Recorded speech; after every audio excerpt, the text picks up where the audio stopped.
गरीब आदमी हैं, हमारे पास टिकट नहीं है, दाल रोटी खाकर के पेट भर रहे हैं। तो मुस्कुराते हुए टीटी ने कहा, क्या हम गोबर खाते हैं? अरे आदमी इतना सीधा साधा, बताए क्या बोला? आप बड़े आदमी हो साहब, खाते हो?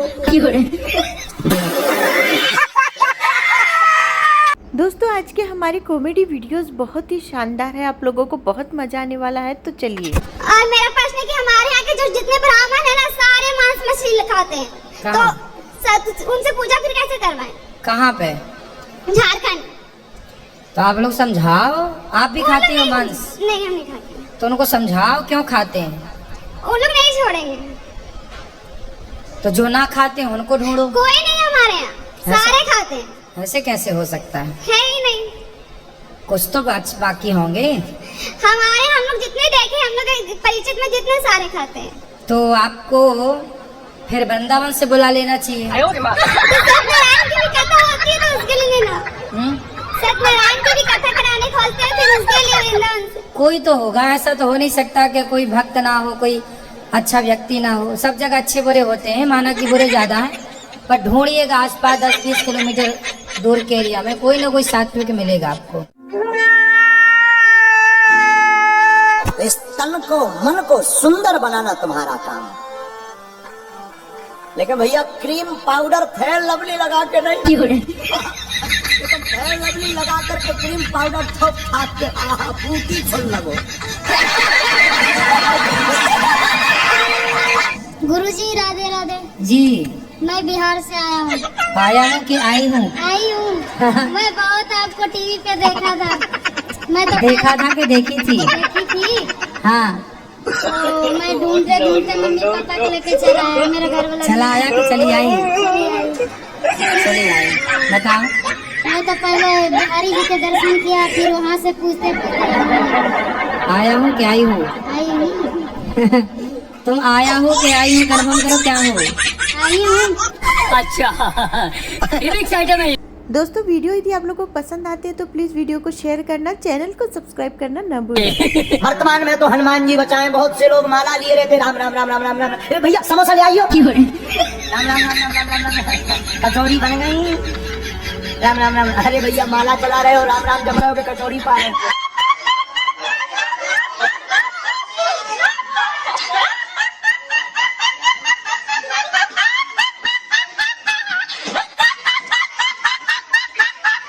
कहाँ से हो आप? तरावरी से, करनाल के पास में। तो जिस स्त्री से आपके पति का चक्कर है, आप उस स्त्री को जाके ठीक नहीं किया, आपने उसको समझाया नहीं? समझाया, उसकी चाची है। सगी चाची? हाँ जी। उसने कहा कि तुम ना दूसरे से शादी कर लो, तुम इसको छोड़ दो। आपके पति को उसकी सगी चाची ने फंसा रखा है? हाँ जी। तो उस चाची के बच्चे और पति कहाँ हैं? सब है। तो उसके पति को नहीं पता? सबको पता है, फिर भी उसको सब सपोर्ट करता है, मेरे को कोई नहीं करता। आज मैं ना बहुत दिन से ना परेशान हो के। वो कैसी चाची है और कैसे चाचा है, चाचा को पता है? सबको पता है, घर में मेरी मम्मी नहीं है, मम्मी मेरे बचपन में मर गई है। तो उनके बच्चे कितने बड़े हैं चाची के? लड़की 20 साल की है। उनकी लड़की 20 साल की है और लड़का नहीं है? लड़का 18 साल का। तो उस लड़की को भी पता है? सबको नहीं पता है। आज मैं भाई नहीं। देखो ये कितना बढ़ता हुआ कलयुग है कि आजकल आदमी रिश्तों को भी नहीं देख रहा है। ये सब क्या देखना पड़ रहा है? अच्छा है मैं। दोस्तों वीडियो में यदि आपको मजा आ रहा है तो प्लीज एक लाइक तो कर ही दीजिएगा। मिलते जाएंगे, किसी को भभूति देते रहे। जब शीशा तोड़ दो, हमने कहा गुरुजी बच के चलो, नहीं तो माता जी घर पे डांटे, जिंदा वापस भी तो जाने अपन। अपन ने शीशा बंद कर लिया कि लोग हमें खोलना ही नहीं। गुरुजी आपसे ना एक प्रश्न है। मेरी बहन की शादी है 12 नवंबर को, तो गुरुजी मेरे पापा नहीं है, तो मम्मी कन्यादान कर सकती है? कर सकते हैं, क्योंकि मेरी बहन का मन है कि मम्मी ही कन्यादान करे। ठीक है।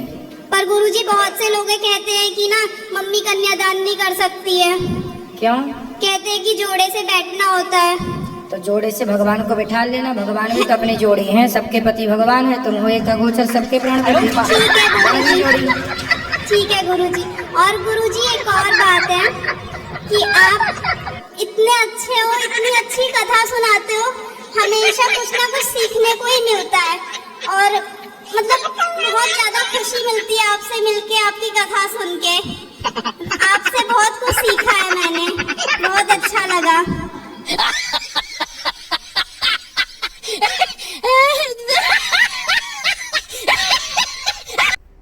ये भी बहुत ही अच्छा वीडियो था, सही में बहुत मजा आया। पर नेक्स्ट देखते हैं, वो भी बहुत ही मजेदार। कहे काका कबीराय काम कुछ ऐसा कर जा, मरना ही तो है, कर्जा लेकर मर जा। अच्छा बात नहीं है। महाराज जी ये मेरी नातिन है, मेरी बेटी की बेटी।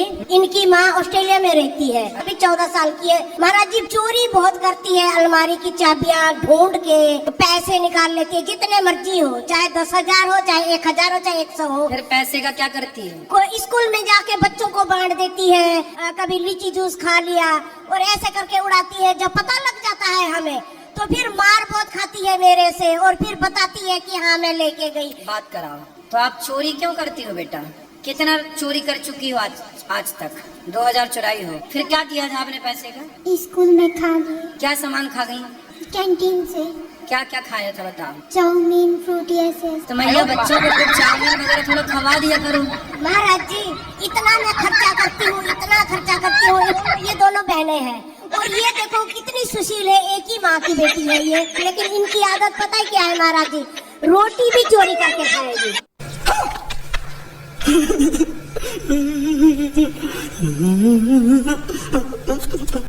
ये भी बहुत ही मजेदार वीडियो था, सही में मजा आएगा। दोस्तों आप लोग कैसा लगा कमेंट करिएगा। एक नेपाल का महान आदमी तो हमें मिला, बोला गुरुजी मैं करोड़पति बन जाऊं तो 50 लाख दान में दूंगा। हमका इतना ही आशीर्वाद अगर फलता होता तो तुम्हें क्या खाक आशीर्वाद देते, खुद ना ले लिए। हस्बैंड को लेके क्या है? हस्बैंड का है बोलना, पति देव क्यों नहीं बोलना है? हाँ पति को लेके। हाँ क्या दिक्कत है? पति आपके शराब पीते हैं क्या? नहीं मांस खाते हैं? नहीं फिर पराई औरत के चक्कर में है? नहीं कुछ भी नहीं है। पर फिर काहे की दिक्कत? घर पे ध्यान नहीं देते हैं वो। घर पे ध्यान नहीं देते? हाँ। कहाँ ध्यान देते हैं? वो पता नहीं अपनी मस्ती में मस्त रहते हैं। लेकिन गुरुजी मैं खुद भी कोशिश करती हूँ तो जब वो अच्छे हैं, शराब नहीं पीते, कुछ गलत काम नहीं करते, तो अपनी मस्ती में मस्त हैं, तो आप क्या चाहती हो वो कहीं और मस्त हो जाएं? तो ये तो उनका स्वभाव होगा। लाए हैं पति को आप? नहीं अगली बार लेके आऊंगा। आप लेके आना, हम बात करेंगे उनके मन में क्या है, जानने की कोशिश करेंगे। ठीक है? नहीं। गुरुजी के पास भी अलग अलग प्रकार के लोग आते हैं, उनकी समस्याएं भी बड़ी विचित्र ही रहती है। तो चलिए, एक दिन पहले बताना पड़ता था भाई फोटो खींच जाना हमारी शादी, और जिस दिन फोटो खींचने वाला आता था सुबह से ही 4-5 बार पाउडर लगा के आदमी तैयार। 5-6 बार पाउडर। अरे तक नहीं आए यार, बहुत देर हो गई। कई बार शीशा भी मना कर देता था, यार अब मत लगाओ पाउडर, बहुत हो गया, अब मत लगाओ। फिर भी आदमी लगा। मस्त जोक मारा रे, ये हंस रहे हलकट हंस। गुरुजी मुझे ना आपसे ये पूछना था, बहुत से ऐसे लोग होते हैं जो मतलब कम खाते हैं लेकिन बहुत जल्दी मोटे हो जाते हैं। बहुत से ऐसे लोग होते हैं बहुत खाते फिर भी मोटे नहीं होते, जैसे कि मैं। गुरुजी तो आप बहुत खाती हो? हाँ। अच्छा है, मोटे नहीं होना चाहिए। नहीं मुझे मोटे होना, मुझे सब बोलता है मोटी हो, एक बोतल तेल पी लो तो मोटी हो जाओगी। बहुत चीज। कौन सा? मिट्टी का तेल? सरसों का। मोटे ना होना, मोटे लोग परेशान है, रो रहे हैं बेचारे। तुम ठीक हो? मैं ठीक हूँ गुरुजी। बहुत अच्छे, आपको मोटा नहीं होना, सही है। मोटे लोग रोगी होते हैं, बीमार होते हैं, आपको मोटा नहीं होना। विवाह के बाद तो आप मोटे हो ही जाएंगे। गुरुजी भी प्रश्नोत्तरी में सबके जवाबों को देखकर बिल्कुल भी परेशान नहीं होते और बहुत अच्छे से सबके जवाब देते लोगों को हैं। ऐसा होता है, भगवान की कथा में ऐसी गजब की नींद आती। हाँ, भगवान की कथा सुनने बैठे ऐसी नींद आएगी जैसे 6 महीने से सोई ना हो। बोलो सीताराम। अच्छा बात नहीं है। तो मैं अकेले ही चल जाऊंगी ना यार, कोई और भी चाहिए? तो आपके माता पिता? नहीं मेरे सिर्फ पिता ही थे, मेरी कोई माँ, मेरे कोई भाई, मेरा कुछ नहीं है, मेरे बस पापा थे। पापा कहाँ हैं? पापा की डेथ हो गई थी। तो फिर आप किसके साथ रहते हैं? मैं अकेली रहती हूँ। क्या करते हैं? मैं डॉक्टर हूँ। कहाँ पे हैं? मैं दिल्ली में। तो आपके आसपास कोई रहता नहीं है? नहीं परिवार के लोग हैं पर पता नहीं कहाँ है, मेरा कोई लिंक नहीं है उनसे। जो माता पिता का घर था उसी में रहते हैं? नहीं मैं पीजी में रहती हूँ। ठीक है, आप विवाह नहीं किए अभी? नहीं करना है कि नहीं करना है? करना है कर लीजिए, अच्छा है, एक से भले दो हो जाएंगे, आपको भी हेल्प मिलेगी। गुरुजी आपका आशीर्वाद होगा तो हो जाएगी। बिल्कुल, आप अकेले हैं इसलिए आपको बहुत अच्छा लड़का जीवन साथी चुनना है। की तरफ से कोई बात करने वाला नहीं होगा, सही मार्गदर्शन पता नहीं आपको कौन गाइड करता होगा, अकेले इतना मुश्किल है ना गुरुजी जी। इसलिए हम आपको बोल रहे हैं आपके लिए कि आप एक ऐसा जीवन साथी चुनिएगा जो आपके लिए बेहतर हो। ये बड़ी अच्छी बात कही है। दोस्तों कमेंट करके जरूर बताइएगा आप लोगों को मजा आया कि नहीं आया। मुझे तो बहुत मजा आया देखने में। आप लोग का ट्रेन चल रही थी, ट्रेन पे बैठा टीटी आया, बोले टिकट। नेपाली आदमी ने तुरंत टिकट दिखाई, ये देख लो, ये लो साहब टिकट है। टीटी बोला है ये तो पुरानी है। नेपाल का आदमी बोला तुम्हारी ट्रेन कौन सा शोरूम से निकली है। तो फिर मिलेंगे हम आपके साथ में एक नए वीडियो के साथ में। तो चलिए बाय बाय।